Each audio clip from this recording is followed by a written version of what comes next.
name is Hind Rajab. She's 6 years old. She was petrified. She was trapped in a car with her aunt, uncle, and 4 cousins. All of them were dead. An Israeli tank loomed outside the car. The night was falling. For 3 hours, her voice, small and often trembling, begged on the phone for someone to come and get her. The Red Crescent operator asked if she remembered Surah Al-Fatiha from the Quran. It said yes. The operator, fighting tears, recited the surah as Hind repeated verse by verse. The operator used that approach to comfort her while at the same time reading Hind her last rites. The Palestinian Red Crescent operator knew that Hind's hours were numbered, but they never stopped trying to rescue her. 2 brave Palestinian men agreed to go there, putting their lives at grave danger, while the Red Crescent organization negotiated with the idea of safe passage for them, but that was not to be. 12 days later, people were finally allowed to reach the scene. They found Hind's small dead body in the bullet-riddled car next to her dead relative.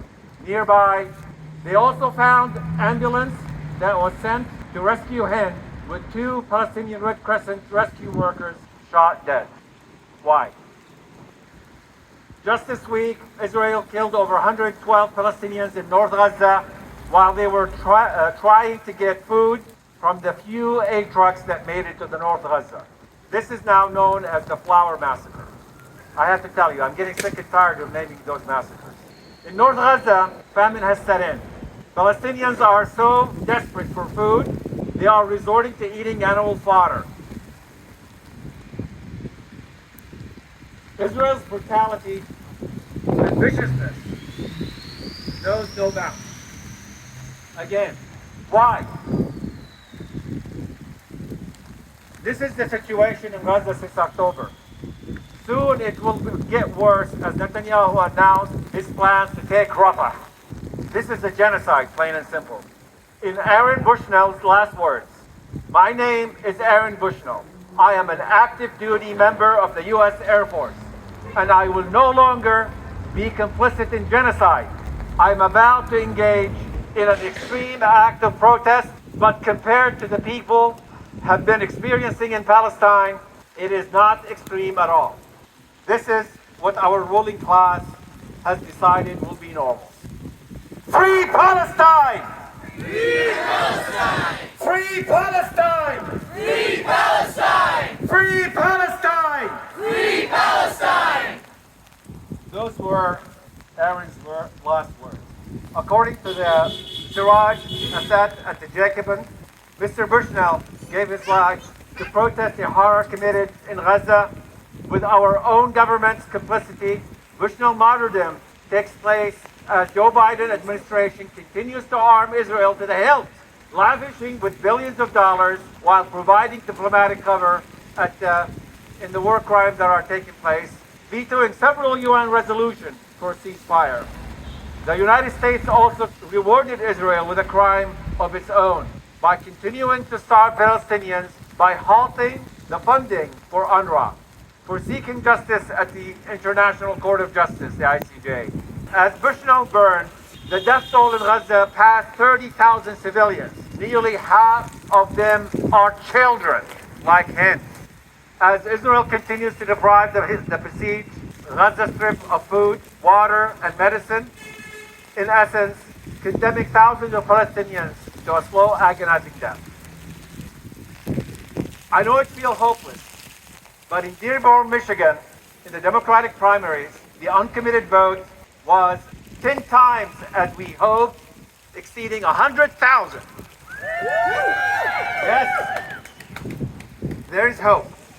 This is a clear message that Biden administration and anyone who supports genocide will listen loud and clear. The American people will not ignore the Israeli government genocide of the Palestinian people. These numbers can be reached not only by Palestinians, Arabs, and Muslims. Rather, you need a wide range of people from all walks of life to stand up and say, stop the genocide.